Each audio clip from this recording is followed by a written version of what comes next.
Welcome into No Punt Intended, presented by Club Fantasy. I am your host, Joe Zolo. The 2021 season, I guess, has officially begun now. The draft is over, and now we start looking at who won and who lost the draft. When it comes to either rookies or actual veterans, is their fantasy stock going to take a toll in the upcoming drafts? Joining me, as always, Joshua Hudson and Ryan Weiss, and blowing smoke in the bottom left corner, as you can see, sporting his underachieving New York Mets flag, pennant, whatever you want to call it. What do you mean underachieving? We're achieving exactly as we're expected to achieve. They are 11-12. Actually, you're not even the most underachieving team in your division. The Braves are god awful right now. So at least there's that. But Stoner joining the show for what it feels like the 10th time at this point. Probably the 10th time this year, I think. Yeah, at this point. But you guys know math is not my strong suit, so don't count on me to do the analytics side of how many visits I've made to the show. Yeah, don't worry. That's what Josh and Ryan are here for. They're the analytics slaves. You and I don't pay attention to the numbers at all. All right, but it is Cinco de Mayo. Obviously, Stoner sporting his Modelo. Josh has some tequila that I can't pronounce because it's Terramana from The Rock. Terrahuza. Yes, that's Spanish for The Rock made me. I have agua. Ryan, I also have agua. We will. That is all the Spanish that will be spoken on tonight's show.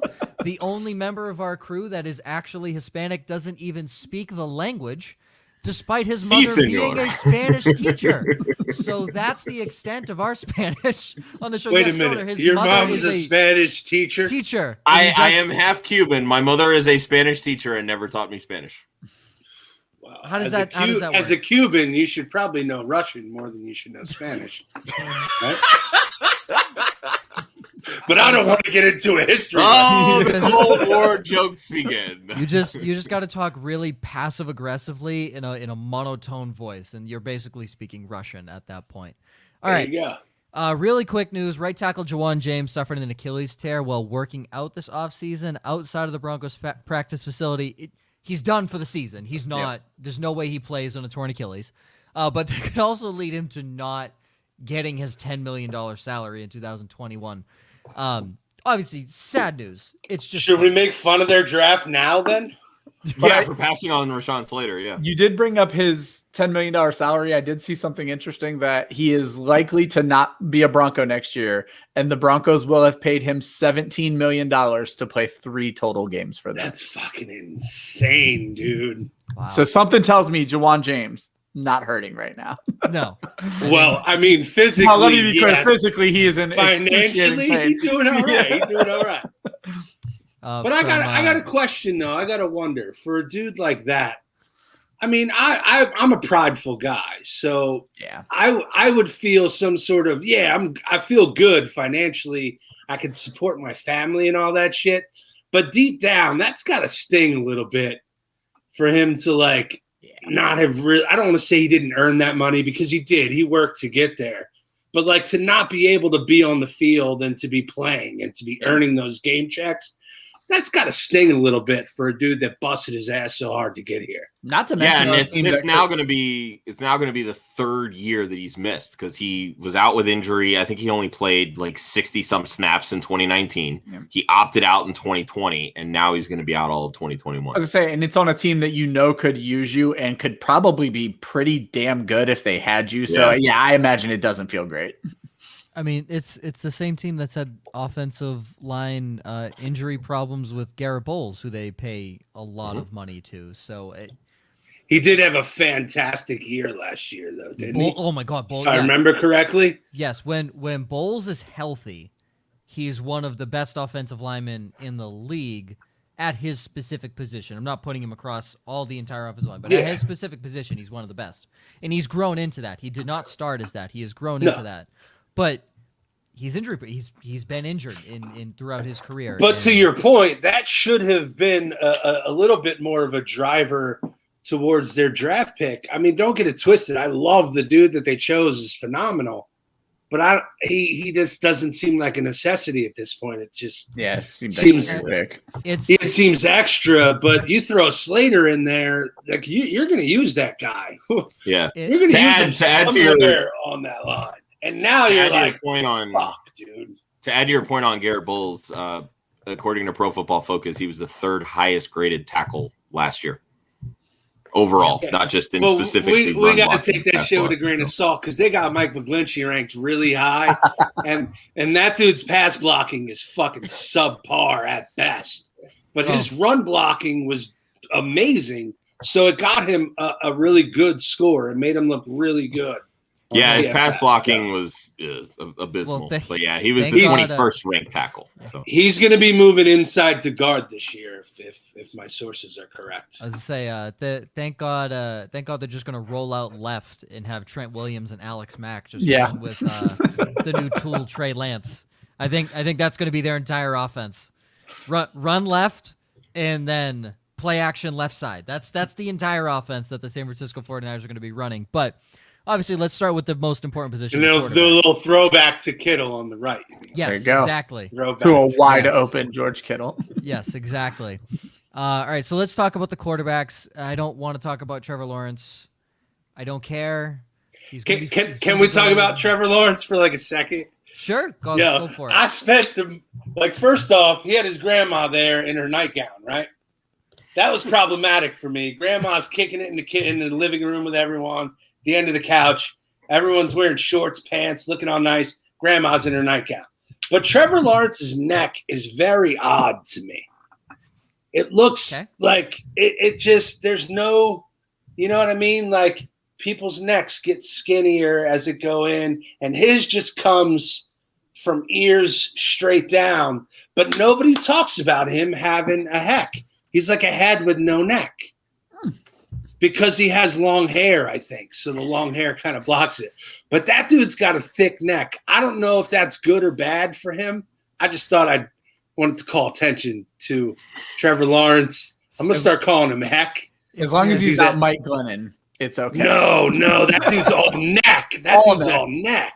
Yeah, that dude's a brontosaurus, man. That's ridiculous. Yeah. So just keep an eye out for Trevor Lawrence and his weird fucking heck next time you take a look at it. Just in case you were drafting quarterbacks based on neck size, Trevor Lawrence. He would be the 1-1 because he'd be the 101. Huge. Unlike Gemmo saying Fields is the 101, which we'll get to Fields in a little bit. Who's that? Who's Fields or who's Gemmo? Yeah, who's that? Oh, that's the dude. Mrs. Fields. His mom makes the cookies, right? Yes, Mrs. Fields' mother makes the cookies. You are correct. Gemmo's my dude. I love that. I'm like, you know who Gemmo is. I was going to say, I feel like Joe was so thrown off by that. I was like, you know who he is? I'm like, what? Hey, you got to keep the host on their toes, guys. Let's go. That was like a punch in the taint. Like that was just unexpected. What's up, Gemmo? Love you, buddy. Completely looking unexpected. Forward to the expo. Gemmo will be kicking it with me at the expo. Love it. All right. As will Ryan and I. Yes. I will not because I have a baseball team to attend to, so I can't do that.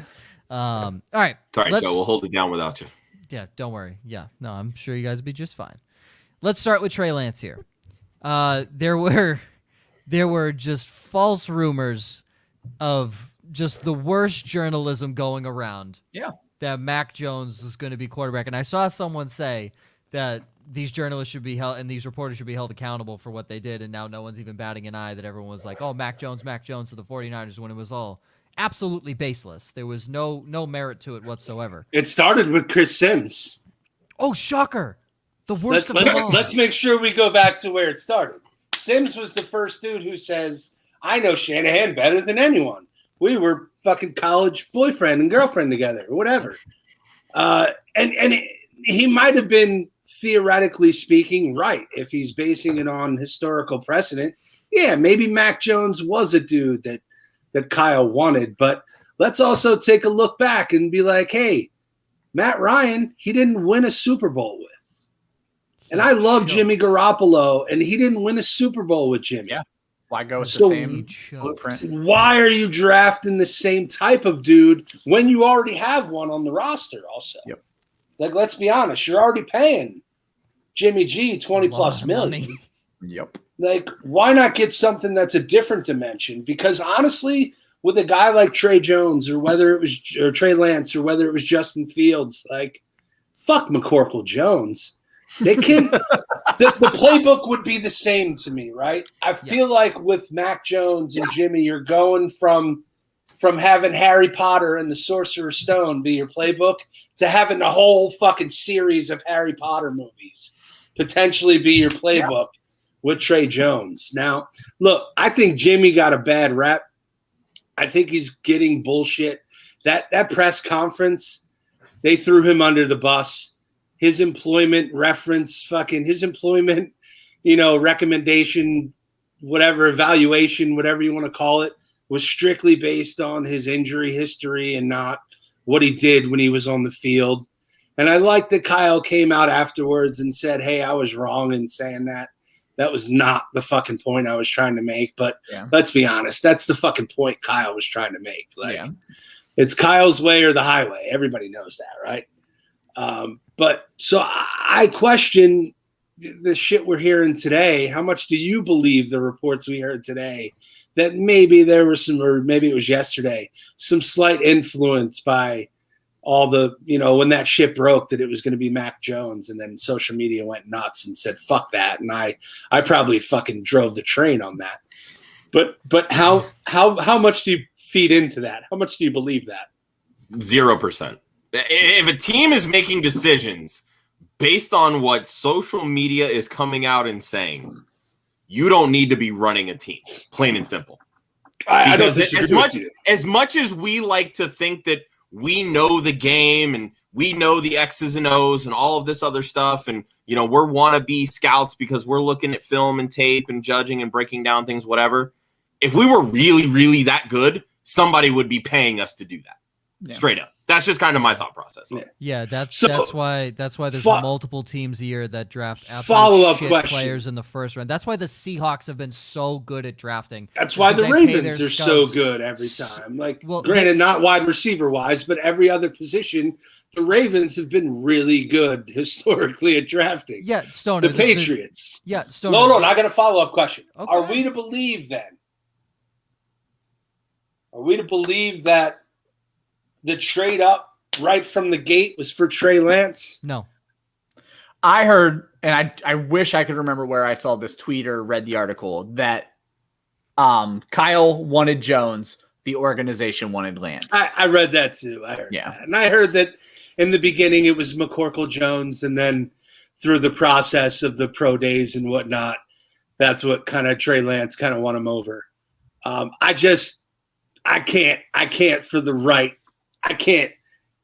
Not for 1 second did I buy that they traded the future for fucking Mac Jones. Yeah, and that's the thing. And we even heard reports that NFL teams were laughing at that. So we can blame it on social media and the reporters and whoever sparked whatever rumor, but it was always a joke. It was always Trey or Justin Fields, right? And in my head, I'm like, look, you're trading the future. You want a guy that can play right now. You probably did it for Justin Fields, and I was okay with that. But I've always, you can go back and see my tweets, my heart always wanted Trey Lance. I'm excited to see what this dude can do in Shanahan's offense. Absolutely. With our new prize running back. We got fucking Trey squared in the backfield. It's interesting. I do, and I think one of the things I said right from the start, and then a lot of people started chiming in, was like, look, if they're going to keep Jimmy, Trey Lance is probably the guy they go to.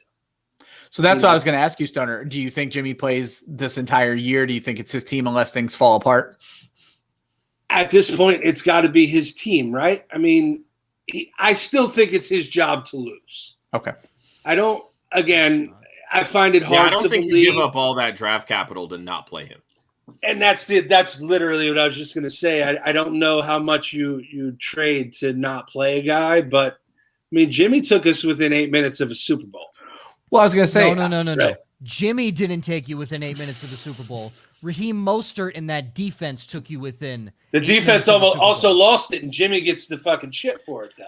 So yeah, the defense lost it, and Jimmy missed a butt-naked Emmanuel Sanders on a deep route. So Jimmy fucking blew that. Emmanuel Sanders should not have been naked on the field. Why would Jimmy want to draw attention to him? Exactly. I'm just saying. Here's my main thing. He's worried about standards and practices. Here's my thing with Trey and Jimmy. I don't want to let the learning curve stunt his growth, if that makes sense, right? Let's look at Peyton. Peyton was ready to play in the NFL when he came in. It doesn't matter who you had in front of you. Like, Peyton was ready to get in there and to fucking take his lumps. Yeah. And I don't think we're ever going to see a rookie quarterback throw that many interceptions again, no matter how badly the leash he will be wants too short. Yeah. Yeah, because the leash is going to be too short. But not every quarterback is ready to just be thrown out there. Well, and I think you also have to take into account with Trey Lance, he's really only had one full season in college because he only played one game in 2020. Okay, I could talk on this too. So how come Mac Jones was the guy when he had less? No. The point I'm getting at is time out. He had less career college starts than Trey Lance, 17 to 16. So how come Mac Jones was getting his fucking shit filleted? Well, he's not saying heavily. Jones should start. Yeah, I'm not saying that Jones is ready to play.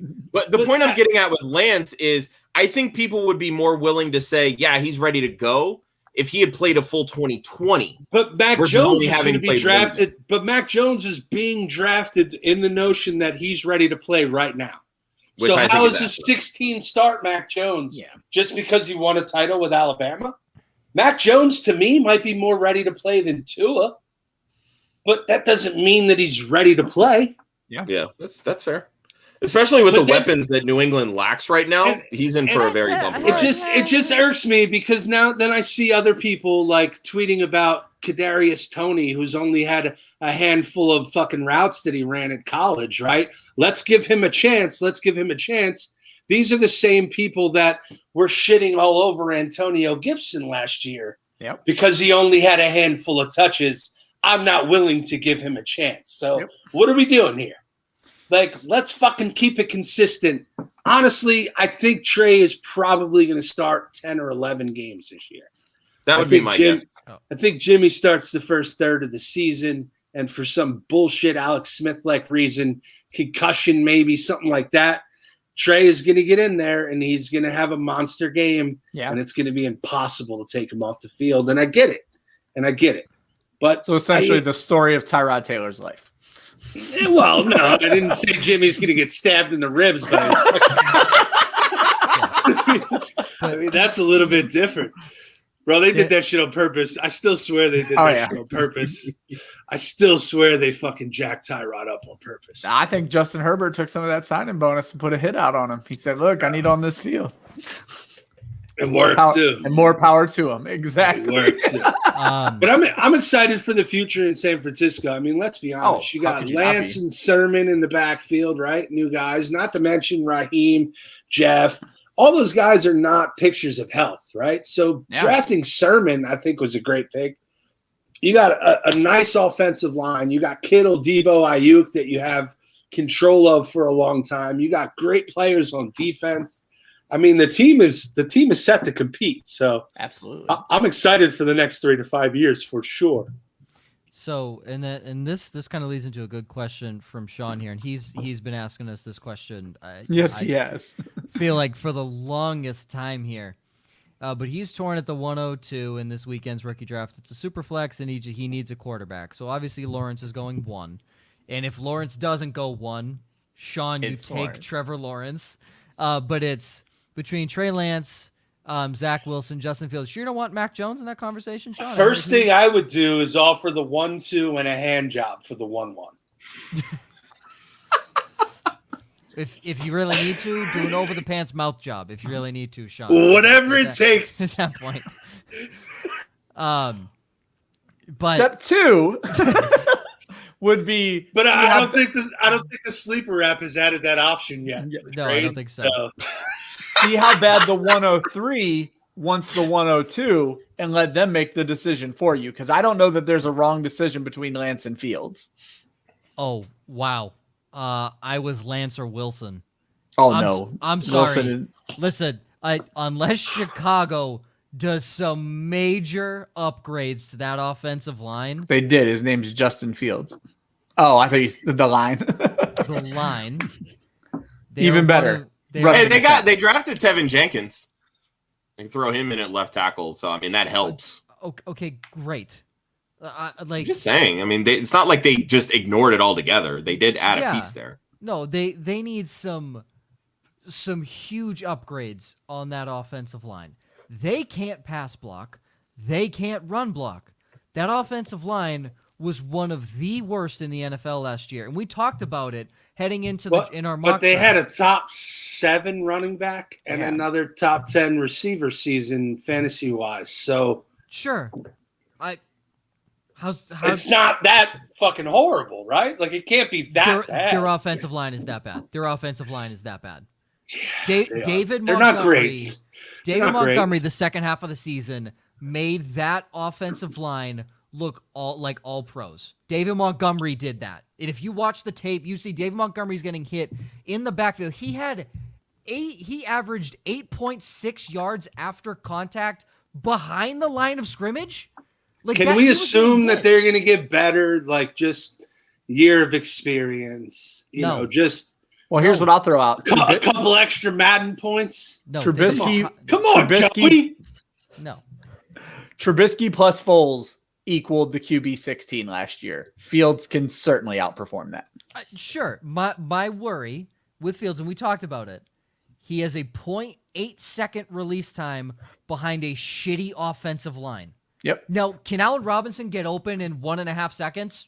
No doubt in my mind. Allen Robinson, you just throw him the ball whenever the hell you want to.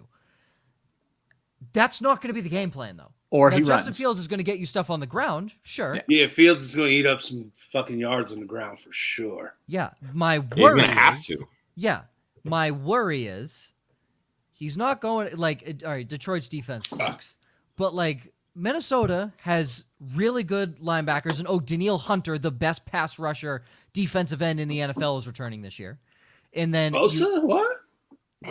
Danielle Hunter has been. I didn't hear. I thought you said Nick Bosa. Before. Danielle Hunter has been consistently the best defensive edge rusher at defensive end in the NFL. Big fan, but you spelled Bosa. Danielle Hunter. And then you have Zadarius Smith and Preston Smith up in Green Bay with Kenny Clark in the middle. They're not going against bad defenses outside of Detroit.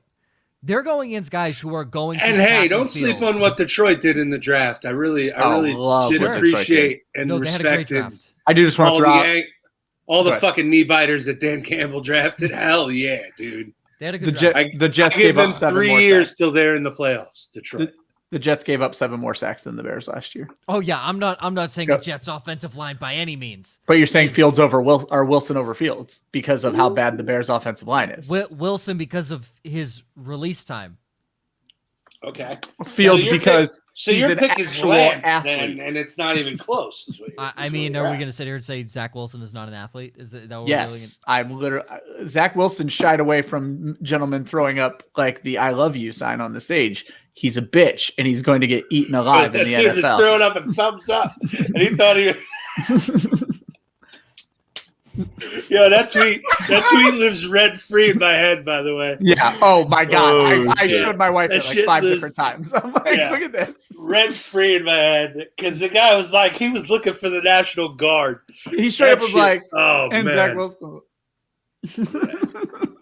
Kids lived in Utah the last 4 years. Josh, that's exactly what you said. He's never been out of Utah. I know we got off on a little bit of a tangent. Can we throw that question back up? It's the 102, Lance Wilson or Fields. If I'm staying put, it's Fields. Yeah. I think I would do Lance. I'm a Lance I'll be honest guy with you. Because I'm a Niner fan, but I don't hate – honestly, I don't hate all 3 of those guys, to be true. I think it was on Thursday during the draft show when we had this conversation, who would you take at 102? And I was firmly on the Fields bandwagon, and you guys were on the Lance side. And honestly, I'm starting to shift towards Lance. It's not because I don't like Fields, because again, he was the most talented guy behind Trevor Lawrence. It's just for me, it's just very hard to ignore. It's starting for me to be very hard to ignore the amount of talent that Shanahan has on that offense. Yeah. And what Trey Lance can do with it. I think it's also important to look at what Shanahan and John Lynch gave up and were willing to give up. To get to a spot to take Trey Lance. I mean, I will say this. If you're asking me which quarterback has a better percentage of throwing for 4,000 yards, it's Lance. Or not Lance, excuse me, it's Fields. But I think that Trey Lance is far and away going to have more rushing yards and more rushing opportunities. Isn't the Chicago Bears one of those teams, or maybe the only team that's never had a quarterback throw for like 4,000 yards in their history? Oh, it wouldn't shock me because they've always been very defensive minded and they're going to run the ball. There's some crazy fucking stat like that I believe it's 4,000. I don't think they've ever had a 4,000-yard passer. Let's get this straight. The last time they made the Super Bowl was fucking Rex Grossman. That shit was gross, man. Yeah. And then the only time they've won the Super Bowl was the 85 Bears defense, which is the best defense of all time, and there's not even. And Jim McMahon was Ed. He was a game manager. But he wasn't a 4,000-yard passer. He was Nick Foles back then. But back then it was good. Like, he was a good quarterback back then. Well, also, you didn't have to be great when you had Walter Payton in your backfield and Dick Butkus as your middle linebacker. Like, you didn't need to be that good. No. How old do you think? Dick Butkus was not on that team. I think you're thinking Mike Ditka. It was Mike Singletary, but Dick Butkus played in like the 60s, bro. Come on, Joey. Sorry. I was alive when the Bears won that Super Bowl. It wasn't Butkus. Come on, I ain't that old. That's my bad. I met the outside linebackers. Otis Wilson, was he the outside linebacker on the Bears? There was an Otis something. It was the 1 year he made the Pro Bowl. I met him at the Bears Patriots game a few years ago. Super nice guy. Still looks like he could play in the NFL today. I don't get it. Guys don't age. I think the only member of that Bears defense that couldn't is probably the Fridge. Yeah. And he was wasn't he a rookie that year? I believe you're right. Yeah. I think he was a rookie that year. That defense is just. He scored touchdown in the Super Bowl. I think that defense had William Refrigerator Perry scored a touchdown in the Super Bowl. And Walter Payton didn't. That was like the end of Ditka and Payton's relationship. So. And Walter Payton fumbled the first play of the game, correct? I believe so, yeah. Yeah. Wow, how about that? Walter Payton fumbles, doesn't score a touchdown in the Fridge. Steve Grogan was the quarterback they faced. He had a neck roll attached to his shoulder pads because he was expected to get hit hard. Yeah. I saw a story that Walter Payton took that to the grave, the animosity for Fridge taking that touchdown instead of him. Like, he was upset. I think the only coach he kept a good relationship with was Buddy Ryan, and Buddy Ryan was their defensive guy. Yep. Everybody loved Buddy Ryan. Yep. Yeah. You want to talk about hard not to. They hated him in Philly, though, when he became their coach here. Yes, they did. They made a lot of fun of him one time. He choked on a pork chop at an event. Like, someone had to give him a Heimlich, I think. And, so they used to make fun of him all the time on sports talk radio and shit. And I'm like, this guy could have died. And you guys are making a joke out of it. You're clowning him, bro. But that's Philly. Yep. I'll quickly touch on the last of the top five, just from a New England perspective, on Mac Jones before we move into the running backs here. Whack Jones, baby, McCorkle. His weapons are gonna be. He looks like a guy you got to remind that no means no.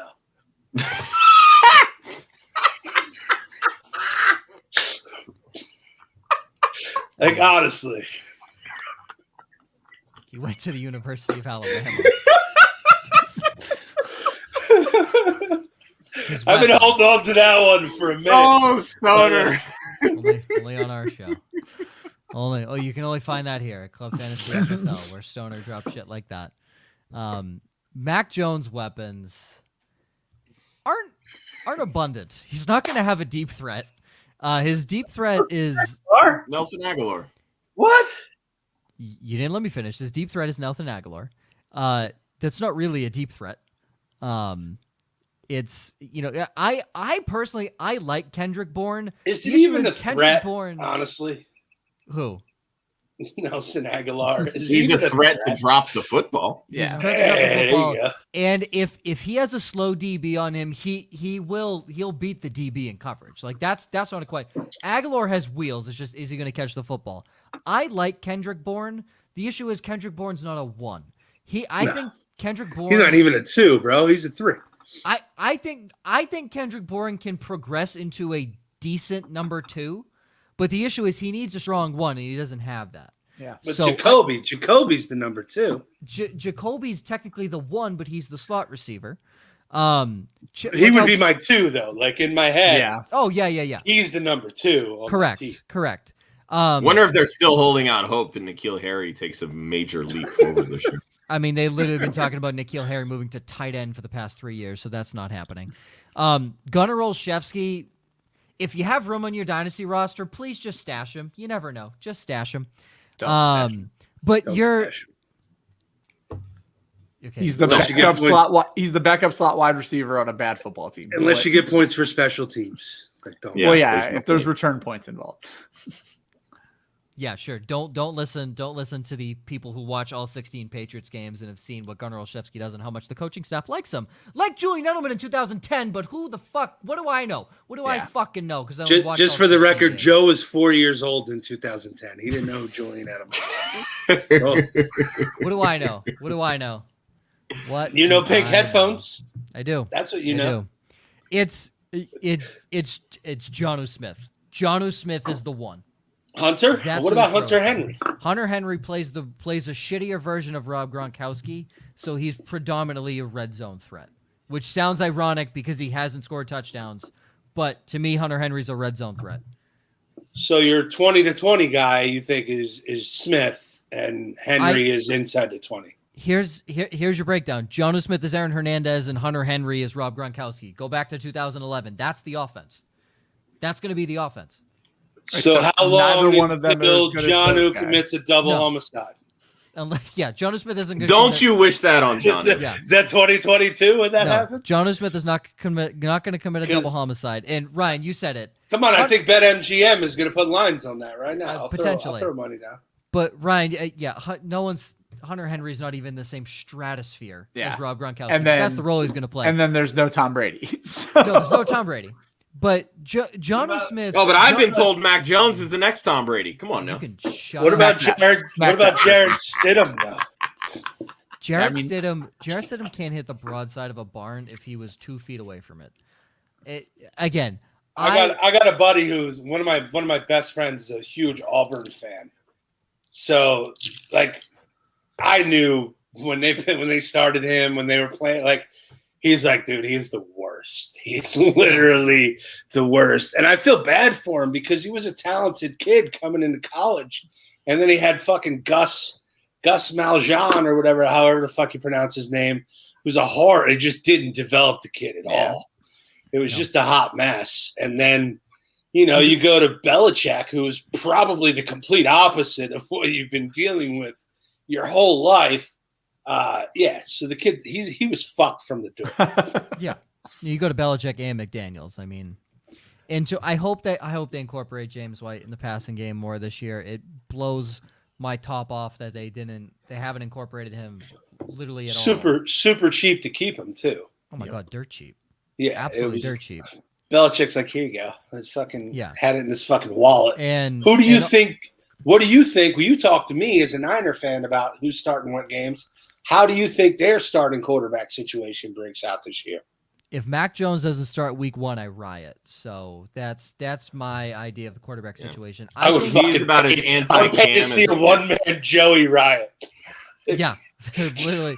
Just, I will. come on! I will. Come on! I will storm the grounds of Foxborough. Give if me Mac Jones that doesn't start week 1. macaroni and Jones.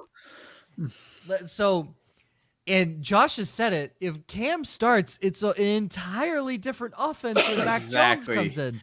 I feel like the Niners and the Patriots just need to make a one-on-one swap, Jimmy G for Cam Newton. It would work best for both teams. Yep. Fine. Deal. Then they wouldn't have to change the offenses for whenever the rookies come in. Deal. Here's the problem with the Niners getting rid of Jimmy G, right? Have you seen that Josh Rosen would be their fucking backup if they were literally to get rid of Jimmy G? Well, that's what he said for Cam. So yeah. I just mean, yeah. Just I know what you mean in general. But fucking Rosen, and then they picked up that fucking kid from the Eagles. I can't think of his fucking name. Nate Sudfeld? You mean Sudfeld, the greatest yeah. third-string quarterback in NFL history? He's a four-stringer right now. He's the greatest four-stringer in NFL history. Five snaps, 2 turnovers, still stayed in the game, Nate Sudfeld? Yeah. He would be their third stringer if they got rid of Jimmy behind Josh Rosen. There Doug you go. Peterson just wanted to take a look at him, Nate Sudfeld? I say, if the Niners need to lose game 17 this season, Nate Sudfeld's their guy. So, or if they want to contend for a potential spot in the playoffs, I think Nate Sudfeld is the guy. Oh, that's right. Yeah. Yeah. I always get those two confused. Yeah. believe, Rookie mistake, Ryan. That's okay. I did believe that Mitch Trubisky would have been a nice piece for them to pick up. Yeah. I'm shocked Trubisky went to Buffalo. I felt like he would be a great backup for whatever rookie they were drafting. But whatever. Anyway, let's go back. So Mac Jones is going to start 16 games. I hope. You think Cam gets cut then? No, Cam will be the backup. Cam will be the backup. He will not get cut. Cam will be the backup. I've said it. I think Cam is a great backup quarterback. The issue is I don't know if he takes that role kindly, because I think he's a great teammate, and that was shown last year. Like, his teammates loved him. He just sucks at the sport of football now. So. Look, I'm okay with them giving him another chance, though. He was injured last year. No, shut up. Come on. Shut up. You know, interestingly enough, though, I see a lot of possibility there in New England with Cam running the ball with all that. No. That's Sony and Ramondre. Sony Michel's getting cut, so I don't know why. Damian Harris and James, all the running backs. Sony Michel's getting cut. Is he? Yes. Drop Sony Michel now in your dynasty leagues because he's getting cut. The Patriots have never had more than 5 running backs on their roster. They have 37 right now, including Cam Newton. Yeah, I'm telling you right now, Sony Michel gets cut. So Damian Harris and Damian Harris, James White, Brandon Bolden, J.J. Taylor, and Ramandre Stevenson will be their 5 running backs, and Brandon Bolden plays special teams. Those are their 5 running backs. Sony Michel's the odd man out. Sony Michel will not be a New England Patriot by week 1 of this year. So they're going to keep UDFA J.J. Taylor over Sony Michel. Yes, because they love J.J. Taylor. They hate Sony Michel. They despise Sony Michel. And it's understandable because I think 98% of fantasy Twitter hates Sony Michel and loves J.J. Taylor. Yes. And most of that 98% doesn't even know who J.J. Taylor is. And Ryan, let's put this straight. I believe you agreed with me on this. If James White walked, J.J. Taylor was the guy to move into the James White role. I was going to say, I have J.J. Taylor stashed on my deepest dynasty roster. Yeah, I think the fact that they brought James White back is going to hurt J.J. Taylor. I think he's going to get bumped to practice squad. And then Ramandra Stevenson, they actually spent a small amount of draft capital on him to where I think Taylor's the odd man out. Where do you like him going in rookie drafts now? Ramandre? Yeah, let's just say normal would be super flex. I saw him going at 206. And I thought that was he just went early in 3 for me, but it helped me get Amon at 2.9. I see that feels way too early. Yeah. So, Ramandre went at 309 in our Club Fantasy Dynasty draft. That feels about right. That's about where I would have looked for him is to the 3rd, early 4th. And just for so the Club Fantasy one is 10-team single QB. I play in a 12-team single QB, and Ramandre went 3-3, and he was sandwiched in between Trey Sermon and Chuba Hubbard. That seems right for me in a super flex too. And maybe especially after Sony gets cut, when you know that there's extra space there. I could see maybe at the earliest would be the latest in round 2 if I needed a running back, or even maybe if I had like a James White, maybe I wanted to just say fuck it and grab him. Yeah, and just for the record, like if someone needed a run, the running backs being taken after Ramandra Stevenson are Javian Hawkins, who a lot of people have their eye on, but Herbert, Mitchell, Dokes, Jarrett Patterson. I got a guy that I got my eye on that I haven't heard people saying shit about in the last 24 hours, even longer. But I'll wait till we get to that. Are we there now? Okay. Might as well. We've been talking running backs. We're on running backs. Let's do it. We're talking draft running backs. Yeah. So you mentioned Javian Hawkins, who I like, and I understand why people are digging him. But for me, it's Caleb. It's Caleb Huntley from Ball State, who they signed yesterday. The Falcons signed him as an undrafted free agent yesterday, and Brian Hill signed with somebody else today. So there's even an extra space that I think people. And Caleb Hawkins was UDFA too, right? Yeah. I like Huntley and Hawkins actually to be two guys that could be in that backfield. I don't think Huntley caught the ball very much at Ball State, but you're talking about a dude that's got 2,000-yard seasons under his belt. He scored double-digit touchdowns in 2019. He's 5'11", like 220. I just think he's built to be a running back in the NFL. It's a guy that I'm willing to take a chance on. It's not a dude I'm like, fucking this guy's going to be a superstar. But if we're talking about undrafted guys, if we're talking about late round guys, I mean, this might be a dude that you fucking throw a dart at, because who's he got? Mike Davis? Exactly. And that's what you need to be spending your 5th round picks on in rookie drafts, is guys like that who might surprise you because there's so little competition in front of them. I do want to point out, I think the biggest winner of the NFL draft is Mike Davis, because they took nobody. In reality, they took nobody to actually contend with him. So, and if Mike Davis goes into the season as the week 1 starting running back for Atlanta, is going to be great?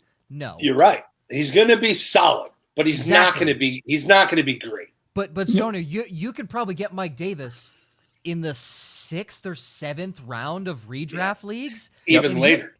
Even later than that, and he's going to give you probably, if he's the starter all year long, he'll probably give you 5 or 6 weeks where he's you're looking at 15 to 20 touches a game. Which oh my God, yeah. That's what you want, right? Plus catches too, especially in PPR. Like, we know Mike Davis can catch the football, so Mike Davis is quietly should have a good season.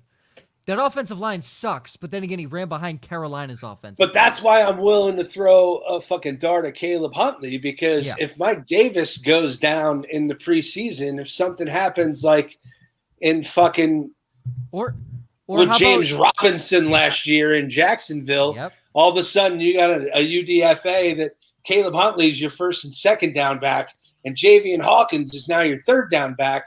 Now you got 2 backs that might be flex plays in Atlanta all of a sudden. Yeah. And we got a couple of running back questions here. So Dave, our good buddy Dave, he says, not sure if we covered it, but where are we drafting Najee? Wherever I can dripping with sarcasm. Wherever I can get him. Are you kidding me? Yeah. Look, we love David. I feel like this is dripping with sarcasm. Yeah. So the offensive line in Pittsburgh and all these other stories we hear, it is what it is, man. It's like bullpens every year in baseball. They can go from good to bad really quick, and I think an offensive line has the ability to do the same. I'm more about his talent than I am about their offensive line. They'll do what they have to keep people protected. I mean, Najee in a 1 quarterback league is probably your 1-1. If it's not, I would say Jamar he's at least Chase. top 2. Yeah. It's Jamar Chase, Najee Harris, and Kyle Pitts that are the 3 guys that would be in my contention for a 1-1 of a 1 quarterback league. Get all the Najee you can. Get another question from Sean here at the 202 in the 12-team Superflex, 1.75 tight end premium. He lacks depth behind Dobbins, Chubb, and Gibson, which, let's just be honest, that's awesome running back depth. But his tight ends are Will Dissly, Blake Jarwin, Anthony Ferkser, and Albert O. He's leaning on taking the running back if the value is right, The tight end in that instance would most likely be Pat Freiermuth, would be the guy that would fall there. Let's keep in mind, Pittsburgh hates tight ends. Tutu's really early for a tight end, too. Even in Yeah. Yeah. I mean, So- if Yeah, it's, with it being super flex, that's prime running back spot. Yeah. Like I've seen that's some Michael Carter super flex. country, baby. Yeah. I was gonna say, I've seen Javonte fall to that top of the 2. If Also Javonte's there, Superflex. you grab that so 12 quickly in the team? Yeah. dynasty. So Yeah, Wow. if Javonte is at 2-2, you run to the podium with that call. Yeah. Yeah, absolutely. Yeah. But Michael Carter might be the guy that you Yep. Yeah, that so you jump all over. For Yeah, the and Jets. even in tight end premium, I would still rather have Carter over Freiermuth. Yeah. I will say, Sean, Not saying that I think Carter's going to be like a full-time starter or anything. No, but at as least your right now, he first has the running back- opportunity. as your fourth running back, that's a fucking great Yeah. piece. And I agree. Sean, just for reference, mine's not a super flex nor a tight end premium, but it is a 12 team, and I was sitting at 106, and I wanted either Najee or Jamar Chase. Obviously, didn't get them, so I traded back to the 111 and got Michael Carter. I'm like, if I'm not going to get Najee at 1.6, I'll trade back, and if Javonte falls, great. If not, I'm happy with Michael Carter. So you can get Michael Carter at the 2. yeah, I was gonna say, Yeah. and a super flex in this situation helps him out because it's gonna bump some quarterbacks up the board that might not have went in a standard and league. good point. So. The only quarterback that was taken above the 111 in my draft is Trevor Lawrence. So Exactly. obviously Zach Wilson, Trey Lance, Justin Fields, maybe Mac Jones. I am in a super flex right now. The Javonte went at 110, and Carter went at 2-1. Yeah, Trey Sermon went 2-4. I was going to say, you Just- could even get Trey Sermon there too and still be And Just like- to give you an idea of the 3 running backs you probably get. and like Stoner brought up, those San Francisco running backs are far from healthy, so Sermon is still a nice pick. Hey, and those guys traded 2 to get back into the To third. grab him. They traded some capital to move up and intentionally grab Sermon. So I think they like what they see with him. Doesn't mean I mean, that, they did that a few years ago with Joe Williams too. That didn't work out so hot. So Yeah, but Joe I mean- Williams was. I don't know why they did that, man. I was angry that Just they saying. did that shit. All right. Settle down, all right? You worry about what your team took Kenneth Gainwell to fucking bench Miles Sanders. So you need to worry about that. right? they're not benching Miles Sanders. Come on Since now. we're talking about running backs, why'd your Quickly. team take a second? I don't. My guess is they just want to be able to interchange, and I think you're going to start seeing that more in the NFL, especially going to the 17-game schedule. You're going to start seeing more, Rest you know, time. kind of like what Denver did by drafting Javonte. You've got a 1A, 1B situation versus a first, second down and a scat back. I think you're So trying to it's what find I've more. always been saying is that we've got tandem backfields now. Yeah, and I really think the league's going to start going more towards that Well, what do you think? I mean, out of necessity more so than anything. Derrick Henry's still going to be the guy, though, right? Yeah. It's funny. I think if you look at Derrick Henry's snap percentage, it's like 65%, which if we said that about any other running back, we'd be like, that's gross. The issue is the 65% of the snaps Derrick He's Henry's getting on the ball field. every He single gets time. the ball Getting the 100%. His utilization That's percentage. 65%. Yeah. Yeah. And that's the thing. Like, if you looked at the amount of time on the field, the amount of touches in that time, Derrick Henry is through the damn roof. Yeah.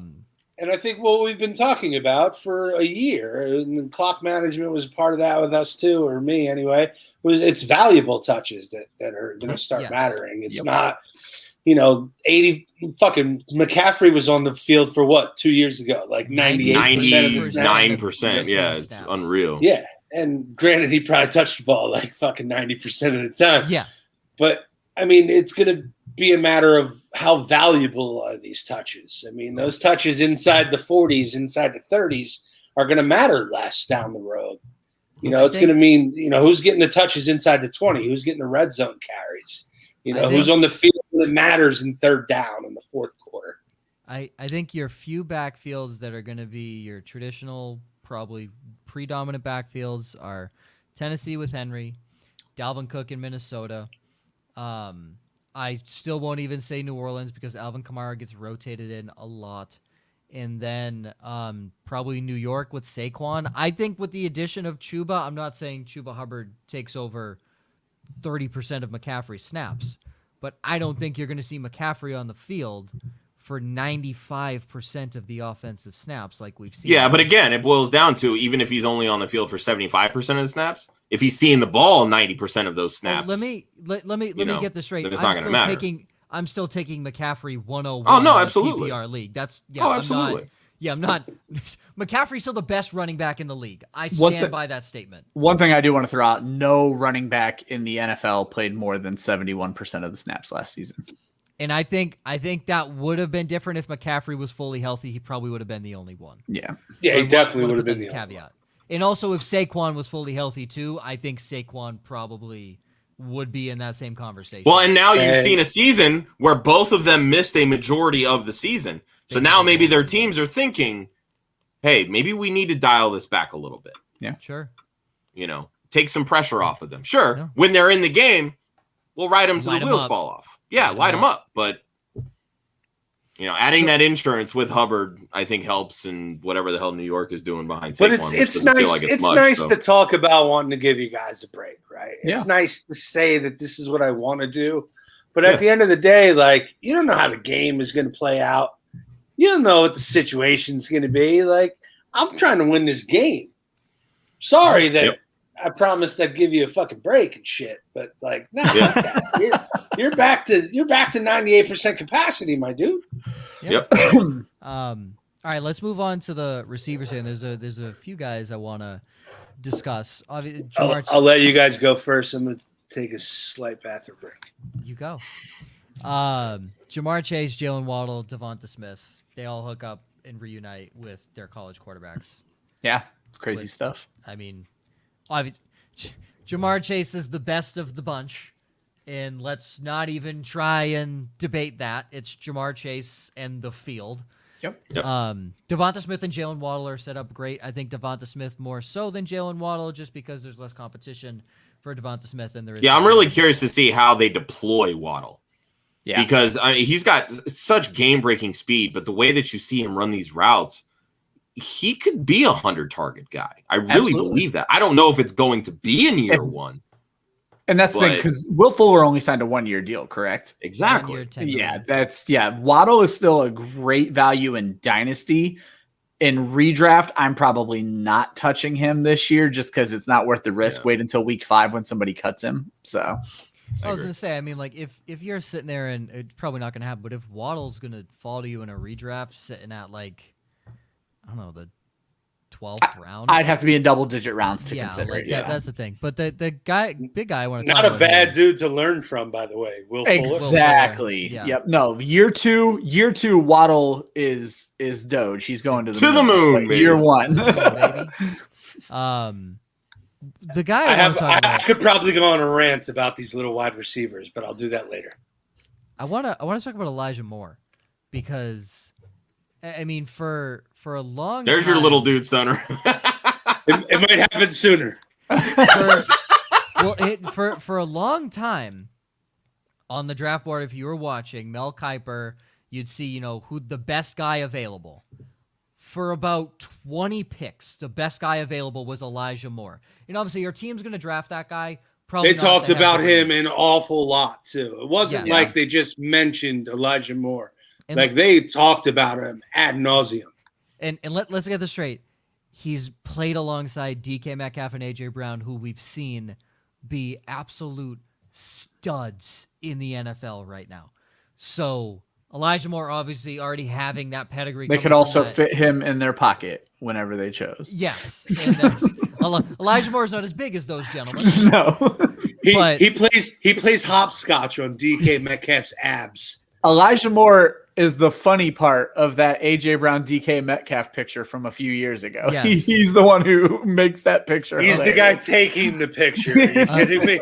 Elijah Moore is 5'10", 178 pounds. He is not the size of DK Metcalf, not the size of A.J. Brown, but he is credited with a 4.35 40 at his pro day, so he's fucking fast. Yeah. And I mean his skills. Let's just round it up to 4.4. That's still a good fucking I mean, especially for a slot wide receiver. I'd say if I told you if any receiver ran a 4.4, you'd be like, yeah, he's going to outrun every defensive back in the NFL. So you're happy with that speed. I'm kind of surprised where he's falling in rookie drafts, at least where we've been drafting. He fell to the 2-9 in a single QB 10-team league, and he fell to the 2-7 in a single QB 12-team league, which is essentially the exact same spot. I don't know. Like, I think I might be the one negative guy on Elijah Moore, and I'm just going to throw out this one quick thing. And Stoner, you would actually know this better than anyone. The Niners ran the second fewest 11 personnel last year.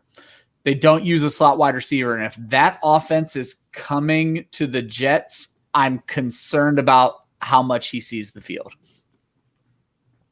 But I do find it interesting that when they did call him and say, we're picking you, they were pretty adamant about saying, hey, we were not fucking letting you go past us again. Okay. So, and I think too, like San Francisco has two speedsters in Debo and Brandon Ayuk. Elijah Moore, you give him a bubble screen. If he finds a hole, he's going to outrun the defense. So I think from that standpoint, I think that side of San Francisco does come over. Keith Cummings talked today. He sent out a tweet that he had a theory he was working on that the next number one receiver is going to be a Tyreek Hill type.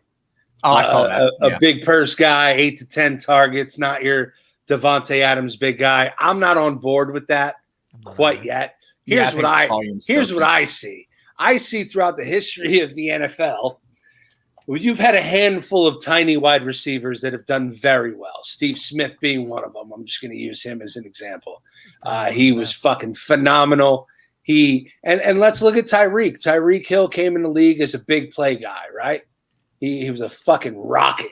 And you knew if you put the ball in his hand, he could potentially score at any time. But Tyreek has developed himself into a very good football player, a very good route runner, a fucking very capable wide receiver. He's not predicated upon this big play anymore. But I just think the way that the game is changing, we now have a lot more smaller guys that are really good athletes. You got Kadarius Tonys, right? Rondelle Morris, the Tutu Atwells. Henry Ruggs from last year. Like even Devontae Smith. But all of these guys can't be Tyreek Hill, no matter how many experts fucking call them the next one. Call them the next Tyreek Hill. Jalen Waddle was another guy they were calling Tyreek Hill. They can't all be Tyreek Hill. Some of these dudes, Kadarius Toney, to me, is going to be a better football player for the Giants than he is a fantasy player for anyone who drafts him. Yeah, I agree. Like, you want to call him a joystick? He looks like an Atari joystick to me. He can only do a couple things. I'm not high on him. I might draft those guys in best ball and be happy to see the fucking and take advantage of the big games that they have. But from a dynasty perspective, like law of averages says only one or two of those guys, even though there are way more of them now, only one or two of those guys is going to turn into a good player in this league. And like Rondelle Moore, I love, but look where he got drafted. He got drafted to a place that he's going to be a lower tier option. It's funny that you say all that. Moore's the guy, though. Like if I'm planting my flag, I'm not counting Devonta Smith because I think he's in a world of his own. I think he is a really good football player. Yeah, like that dude runs routes better than most people. That dude is 6 feet. I was gonna say he's not exactly. Yeah, he's not one. But I mean, just size wise. But I'm just saying, like Elijah Moore is a guy that I think more than the rest of them that I would plant my flag on. So it's funny that it's funny you're talking about like small slot receivers. I've actually been working on some data that kind of shows that, of all these slot receivers that people seem to be hyping up, especially with this class, because it's full of them. You're looking at a very small percentage that are actually going to do anything when it comes to fantasy. Yeah, you're Tavon Austin, bro. Like, look how well that worked out. You're going to make fun plays from time to time. Yeah. But at the end of the day, the Giants, that was a fucking dumb draft. Like, they had a great move to get back.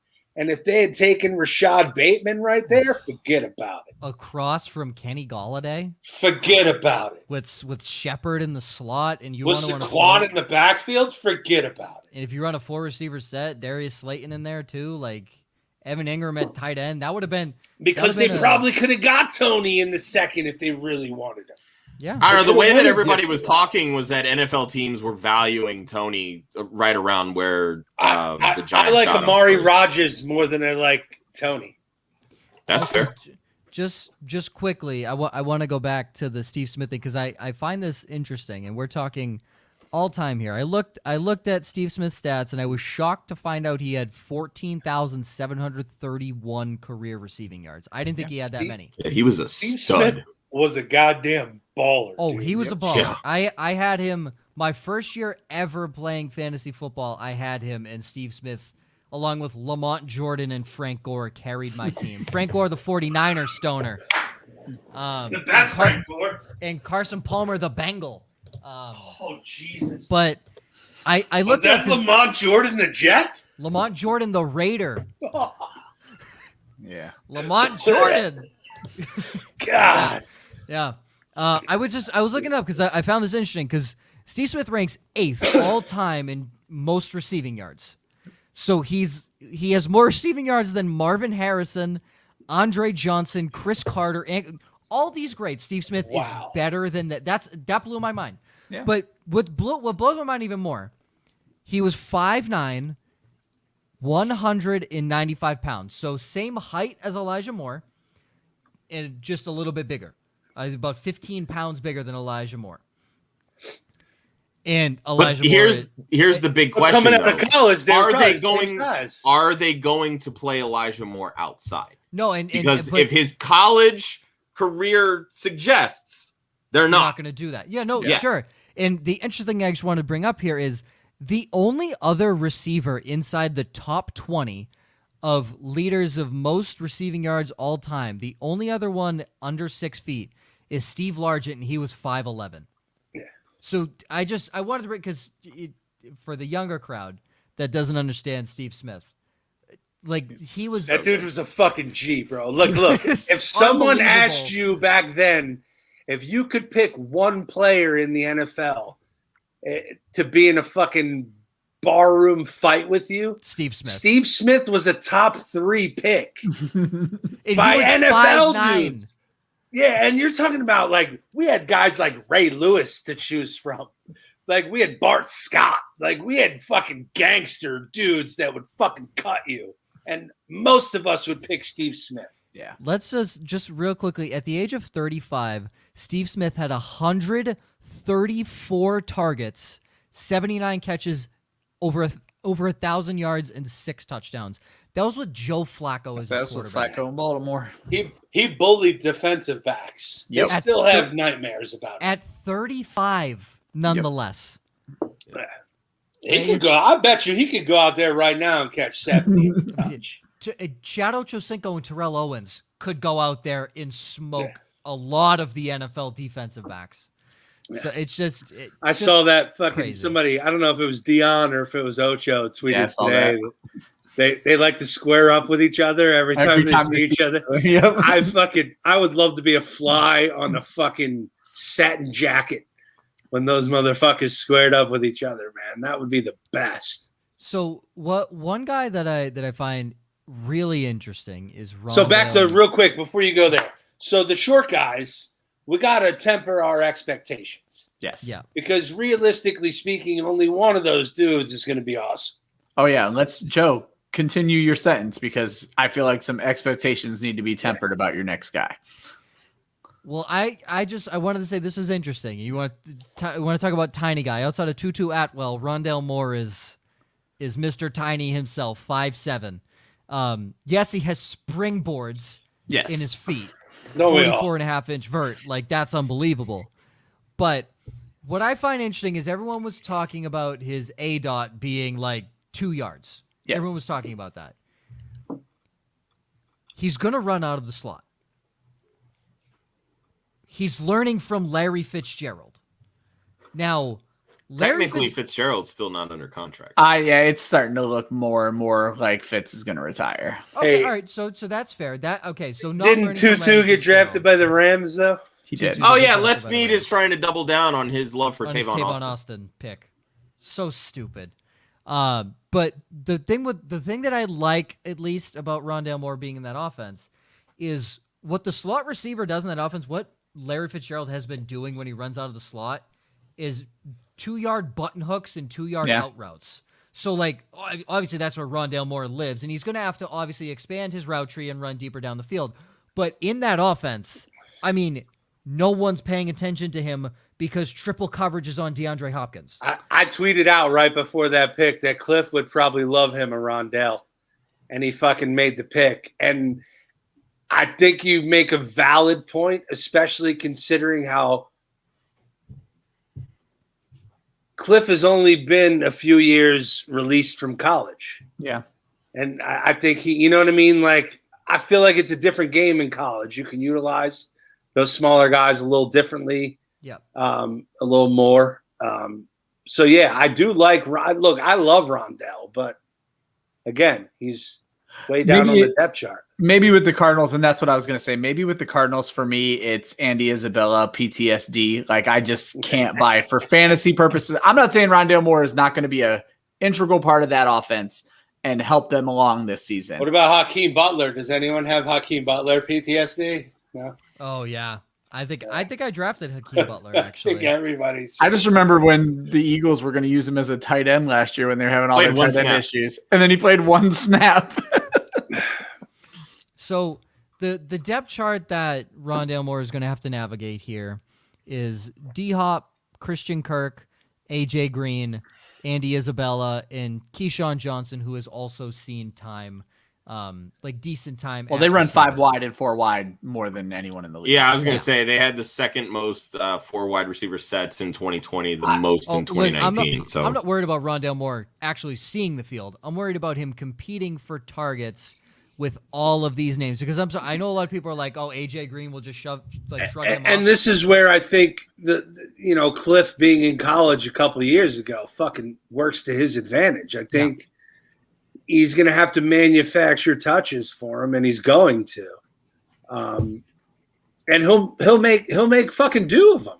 He'll have. But some the question great is, how many targets is he going to manufacture? Exactly. That's the big question. Exactly. Because when you're throwing the football to DeAndre Hopkins 10, 12 times a game, you only have so many other targets to go around. They paid AJ. No, listen, hang on, Joe. They paid AJ Green. They're going to throw in the football early until they realize AJ Green is done. And by that time, maybe Christian Kirk is hurt. If he's not, then Kirk will be next in line. Hey, but what if AJ AJ Green isn't done? Right? Like, yeah, I mean, he played 16 games last year and had 100 targets. What if Fitz puts the band back together? They're not going to disrespect Fitz. Exactly. Well, that's the other side of it. Yeah. Look, I still think AJ Green, does he have the same catch rate he says before? Hell no. If you put it in his catch rate, are you telling me his arms got shorter? No, it's his athleticism has tanked. He just can't stretch out as far anymore. But if doesn't do yoga like he used to. Yes. If the ball is within AJ Green's smaller catch radius, he's catching it. I'm sorry. It's still AJ Green. Yep. He's still a top 10, if not top 5 receiver of his decade. He can still catch the football. But you say, like, are there going to be targets for Rondelle Moore? Their defense sucks. Their secondary blows, and it only got worse. They signed Malcolm Butler. Fine. Great inside the box kind of corner. Robert Alford hasn't been good since he intercepted Brady for a pick 6 in the Super Bowl. Buda Baker is God at the safety position. I say, what have we said? If you can't get good corners, get a good pass rush. Yeah, keep telling me about how bad my enemy's defense is. Yeah, absolutely. Listen. Chandler Jones, the most underrated pass rusher in the NFL. It's not even close. Most underrated pass rusher in the NFL. Zach Allen is solid. J.J. Watt's on his last leg. I don't know. Hey, you were saying a bunch of bad stuff, and now you're not saying so much bad stuff. Go back to the bad stuff. The He bad lost stuff, his interest, Joe. the bad stuff lies in the third level of the defense. The second level, I think, is solid with Isaiah Simmons. In their first level is bomb. And they got Zaven Collins from fucking Tulsa too. Zaven Collins looks great as well. But again, my issue is like San Francisco's offensive line is nasty. The Rams' offensive line looked much better last year. And the Seahawks' offensive line will always be dog shit, but it's Russell Wilson who avoids endless amounts of sacks. But luckily they drafted a small. ton of sacks. Luckily they drafted a tiny slot receiver for him in the second round, right? Big time. I think there's going to be plenty of opportunity because also we're forgetting the head coach is Cliff Kingsbury. He can't coach. He's not a good coach. There will be ample amounts of opportunity on that offense for Rondelle Moore. Now it's just will he take advantage of it is another question. But I think there's plenty of opportunity to go around in that offense. I'm still not sold on any of these fucking tiny receivers, man. The Tutu Atwells. Yeah. It's a hard sell for me. But if I do like Elijah Moore if I had to choose one, I think. One thing I want to throw out at you, Stoner, because I know you don't like him, and I don't have a ton of feelings about him, but Tony, as a first-round wide receiver, is falling to the end of the second, early third for a first-round draft capital wide receiver. At that point, you got to grab him, right? Yeah, I think your value on him at that point is way too good. For me, like just looking at it from a draft perspective, I think the Giants fucked up. Absolutely. Don't disagree with that at all. But let's go to Bateman, who I thought the Giants should have chosen at that point. Where you guys stand with him in Baltimore? I'm on board. I'm kind of correlating him to A.J. Brown a couple of years. I don't want to say he's going to be as good as A.J. Brown, so everybody relax. But a couple of years ago, A.J. got drafted by Tennessee, and everybody was like, oh, shit, never mind. Forget about A.J. Like, sweep him under the rug, and that was clearly a mistake. And he might be a 190 target guy this year since they don't have anyone else. I don't know. I think Bateman's the guy that people might let slip because he ended up in Baltimore. I agree. He didn't slip very far in ours. I mean, he went at the 201. I mean, he was Rondelle Moore did get drafted before him, which I thought was a little weird. But I mean, he was still the fifth wide receiver off the board. 1-9 for Rondelle. That's early. Yeah, you're not kidding. Well, I do want to say Gainwell went in the second round of this draft. Yeah. I also want to say that Tylan Wallace fell to the fourth to me. Yeah. Which I was kind of surprised at. Wow. That's a steal. I didn't think Tylan Wallace would fall that far. I didn't think he'd fall that far in the real NFL. I say the low volume in Baltimore, I think hurts Wallace more than it's going to hurt Bateman. I agree. 100%. But still, I mean, everyone was raving about this kid's talent. You'd think like at some point you got to take the talent and maybe hope like Baltimore just trashes him and he signs with another team. But I mean, look, I personally, Wallace and Bateman, give me all of the Wallace and Bateman over the Miles Boykin and whoever the hell else they had, right? Devin Duvernay, those schmucks. But then, like this kid, this Fitzpatrick or whatever, Fitzpatrick, Dez, whatever the fuck his name is, Tennessee, that got drafted in Tennessee, he's got to slide up your board a little bit, just absolutely. He's based on opportunity alone. He's a big boy, 6'2", 210, and I wanna end this on a tight end position with a guy who has my favorite position. He has the potential for a lot of volume, and that's Trey McKinney, a guy who had little to no college production at Georgia. How are we feeling about Trey McKinney? So just for record, Trey McKinney went 310 in my 12-team single QB. And I got him at 4.9 in our single. Let's just be honest here. Again, 310 was Trey McKinney, was the same guy who took Travis Etienne at 102 over Najee Harris. So he also drafted Riley Patterson, the kicker, who went to Minnesota at 411. Again, same guy. But Trey McKinney went at 409. I drafted him in our Club Fantasy Dynasty League. Which tight ends went before him? You have only 2 other tight ends I think went in. Kyle Pitts and Pat Freiermuth, Freiermuth in that league. And then in the other league, it was Pitts, Freiermuth, Brevin Jordan, and Hunter Long. And Trey McKinney. Yeah, we only had 4 winning ours. Yeah. So I think the interesting thing is, obviously, Kyle Pitts is freaking Kyle Pitts. Hunter Long has to compete with Mike Gesicki. Pat Freiermuth has to compete with Eric Ebron, and also in an offense. At least for this year. At least for this year, but also it's an offense that they hate throwing to the tight end. But Trey McKinney now walks into an offense where there's little to no competition at the tight end position.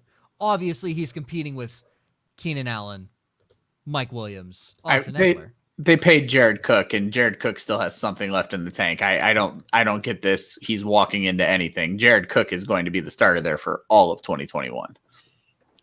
Jared Cook has gone down. I mean, at his age, how can you guarantee he's going to stay healthy? And that's what I'm saying. Jared Cook has gone down with injuries. He had to sit a few games last year. I get that.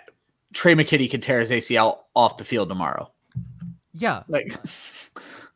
So could Jared Cook. What's your point? Exactly. I'm going to tell you why I like Trey McKinney in the long term and maybe not in 2021. Yeah, it's not in 2021. He could block his fucking ass off, dude. That dude can block already, right? Which is a huge piece of the tight end position that a lot of people are seemingly forgetting about. It's the reason Kittle was so highly sought after. It wasn't because he was a great receiver. He made himself a great receiver. Kittle could block his fucking ass off and got drafted in the 5th round. Lineman. Yeah. So that dude can block his fucking ass off, but he's also very athletic, very big, and he has room to grow. So why not learn from Jared Cook, who's been in the league fucking for years? And I think Donald Parham's a guy that you want to keep your eyes on if you're really looking for a tight end that you want to fucking throw a dart at. Now, what's he like, 6'8"? He's big. Yeah, no, he's a big he's dude, a statue. Yeah. The issue is he can't move. But he's a great red zone guy. In fantasy, you're looking for touchdowns from the tight You're looking for, if you don't have Kelsey, you are looking for a touchdown that week. Whoa, Kittle, Waller, Hawk. How many points did Kittle score last year? Anybody can get hurt anytime. Shut up. I can't wait. I'm going to shave your fucking mustache when you sleep. No, I agree. Kittle, Waller, TJ Hawkinson. No, but you're right. If you don't have those guys, the Mark Andrews, and you want a touchdown. Yeah. Yep. You're hoping for 7 points. Also, just real quickly from Faith, she just wants to know who the handsome bearded dude is. And Faith, I just want to say thank you for calling out all of us because we all have a little bit of something working. So we appreciate it. Wow. I think she might have had someone in mind. But specifically, Josh? Oh no. No. Okay. My bad. How you doing, Faith? Mr. Stoner there in the bottom corner, but it happens. I do want to end this as a little preview to next week's show on IDPs because that's what we're talking about next week. Oh. Which means I don't have to put together an outline this week. Yes. What do you mean? You're asking the questions. Yes, you do. I already gave you my guy. Richie Grant is my guy. Josh, right. I have work, so. Well, then somebody else can do the outlines because I don't know shit about IDP, and I'm hosting. Did you just shame him for not having a job? That's kind of fucked up. I'll do the outline. I was going to say, I have a job too, Joe, and I do the outline every week, so. Yeah, all right. Ryan, you do the outline. I'll do the outline. Ryan loves to flaunt that he's a stay-at-home dad, and I love it. I absolutely love it. Nothing but time, baby. Nothing that but would time. Be awesome. Well, Ryan lives the best life in the world, and he knows it. He absolutely no complaints out of me. 6 hours of fantasy football, 6 hours of Call of Duty. That's my everyday. That's lives a great life. But I did draft in a 12 team. There is IDPs. It's also offensive play, but there is IDPs in this league. I took the first one off the board in Micah Parsons at 211. Just to give you a reference. Someone in the league I'm in, I'm not gonna call them out, but they just offered me Andy Dalton, Matt Breida, and Michael Pittman for the 1-6. Oh my god! You mean an absolute steal for the 1-6? Yeah, and a 3-6. Wait, They he want wants both? 2 draft picks? Yeah, for all those people. Yeah. You please respond back to that trade with 3 of his top players, and he gets a 5th round pick. Keep in mind the 1-6. It's the 1-6 that Stoner told us he was probably going to get Najee Harris at. Literally just took Najee with it. And that dude wanted to give me That's that. nutty. This is the same dude that's been for weeks offering me Jared Goff and trying to get the same 1-6. I love that. And a Jared Goff deal. So I will say I drafted Micah Parsons knowing that I have Zach Cunningham, Darius Leonard, and Fred Warner, and I only have to start 1 linebacker. That matters. I am set at linebacker. Let me be clear with you here. All of my You will linebackers have no bye week issues. Yeah, no, I have no bye week issues on all my linebackers are under 26. I am set for life. But again, trade bait. I immediately put him on the trade block. I'm like, trade bait. A couple other linebackers. You had Jamin Davis. I will forever call him Jamin or Yamin, he went in the 5th round. He went late, but I think that's a great pick. Zaven Collins, correct? Arizona. Yep. He went 4-9. I like that pick. The first defensive lineman off the board, Josh. I took this for you, Gregory Rousseau. I like it. When I saw him just pictured at the draft and then saw his height, I was like, yeah, screw it. I'll take a flyer on the guy. Yeah. Keeping in mind, I already had Nick Bosa and Grady Jarrett and Shaq Barrett.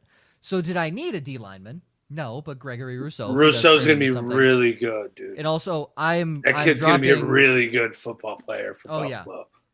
And I'm dropping Grady Jarrett tomorrow for Sam Hubbard, so I'm set at defensive line. I don't like hope any your league mates aren't listening to this. Yeah. Are you kidding me? They have no clue. I was set at defensive back. I have Justin Simmons, AJ Terrell, Cameron Curl, loaded at DB. And the only DB that I was interested in was Asante Samuel Jr. for the sole reason he has the same name as his father. That's the only reason I was interested. Is that what the junior means? Yes, that is what the junior means. Yep. Wow. Yeah, that was the only reason I was interested in him. Like guys like Patrick Surtain. He was an Eagle, right? Lifelong Eagle. Superstar Eagle. Yep. He was and the only other guy that went in the DB category was Patrick Surtain. I don't like the Surtain pick. There's no reason. Dude, why are you guys not drafting the safeties that are going to get tackles? And that's the thing is, but here's the thing: the only safety I thought was probably worthy was Trayvon Moehrig, but you could get him as a UDFA. And Richie Grant, dude. Or Richie Grant, Stoner's guy. But again, you can pick up Richie Grant, put him on your taxi squad. Yeah, you can get these guys as UDFAs, and also if you play in a dynasty league and you don't have freaking Cameron Curl on your team, please go draft him or please pick him up because you're doing it wrong if you don't. Okay, let's end this. We can talk defensive players next week. Jesus. I'm sorry, I still have 8 minutes left, you asshole. And I host the show. You can run the show however the fuck. Are you mad because the Eagles' defense sucks? Yes, blows, utterly blows. It's horrible. They didn't draft Asante Samuel Junior. Or Asante Samuel. Josh just gets really mad when I carry on conversations that it doesn't pertain to him whatsoever. Yes, I'm a narcissist that way. Keep it going. What happens when you don't understand? Begging him to put in IDPs in our dynasty league, but he's a bitch and won't do it. Hey, don't forget to draft Caleb Huntley as your fucking deep fucking running back sleeper. Because he might be leading the fucking load in Atlanta's backfield, carrying the load in Atlanta's backfield halfway through the year. And just on your bench. To give some love to our guest next week. Yes. Richie Grant for the win. He knows what's up. Jorge, what's up, baby? And Jorge, he will attest.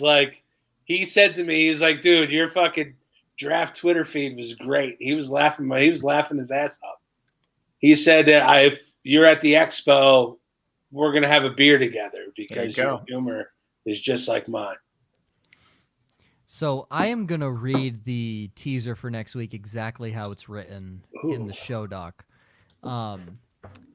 because clearly whoever wrote this didn't write it for me, because it says next week, Josh and I flip chairs as he hosts our annual IDP show. Jorge Edwards from Fantasy and Frames will be joining us, and we'll give you the skinny on IDP formats heading into the 2021 season. Who the fuck wrote this? And we should also mention Ryan won the Fantasy and Frames IDP League last year and has the belt to prove it right there. I get 1/14 of the credit because I helped him. I do want to throw out Jorge just put out the sign up for the new tournament. It is a charity tournament. He does fundraising, and the winner gets to choose where the charities go. The winner of each division, and I believe he's breaking it out to 6 divisions this year. Very cool tournament he runs. Very well run tournament by the guys over at Fantasy and Frames, and obviously anything that benefits charity. I'll once again be winning copious amounts of money for the Women's Sports Foundation, and even second place is going to be able to give something to somebody. But I'll have belt number 2 next year. That's just how it goes. And from the help of this IDP show that we're going to have next week. There you go. I am now the analyst for that I will do zero prep work for, but I promise you I'll be ready for it. But no, go check out Jorge. Fantasy and Frames is the site. I think Jorge is literally Jorge B. Edwards. If we want to throw him up on the screen, I believe that is actually his. Jorge B. Edwards. I think that's his Twitter as well. If it's not, Jorge, throw it up real quick before we outro. But they just put the sign up today. It's open to anyone. I don't know how many people he's going to have in the tournament, so there's going to be a little picking and choosing. But if you're interested, you like IDP, go get involved in the tournament. It's worth for a good cause. And come back next week so you can find tips and tricks to beat Ryan in that same tournament from Jorge himself and me. Because I've been playing IDP longer than any of these jamokes here, I believe, and I'm the youngest. So, How do you spell that? jamokes? Hmm? Jamokes. Jamokes. I don't believe that. That's bullshit. Why don't you believe it? Thank you for throwing that up, Ryan. You It is. You just made that up. That is actually how you spell jamoke. It Right. is literally in the Merriam-Webster's dictionary. That is how you spell. Oh, it's in the Jamoke. dictionary now? Yeah, right there. Yep, jamoke, noun. Merriam-Webster. There you go. I don't know why you didn't believe me. I had to pull it You up. fucking grow up next to them in New England? Jamoke, baby. Jamoke. Not the Jamokes, Marion and Webster. Fuck. Yeah, Merriam-Webster. Yeah, Merriam-Webster dictionary. Jamoke. Old-fashioned was apparently the. I'm old enough to remember when it was just Webster's dictionary. He wasn't married at the time, I guess. Make up bullshit words like jamoke. Not a bullshit word. It's a He got real word. divorced and it was in the prenup. Right? Guy Jamoke. had to give up half his fucking dictionary because he got divorced. It figures. The dictionary empire. Jamoke is also in the Urban Dictionary, and it stands for a clumsy loser who is incapable of doing normal human tasks. No wonder you know what that fucking word means. You fucking jamoke. Wow, this even makes it worse. Jamoke is a local dimwit or shiftless layabout, primarily from the urban Boston area.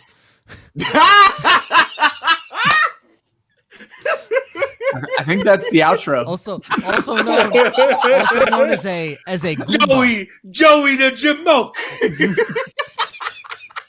Wow, there are a lot of a derogatory term used to describe a lazy-assed, good-for-nothing spoon. Yeah. Spoon? Yeah. Spoon. I don't know what. I guess spoon is now a derogatory term, so. We're going to have to deep dive into the internet on this one. Yeah. But at the end of the day, the second Urban Dictionary definition is you, Joey. Joey the jamoke.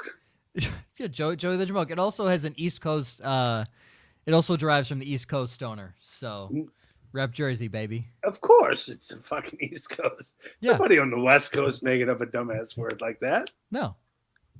Yeah.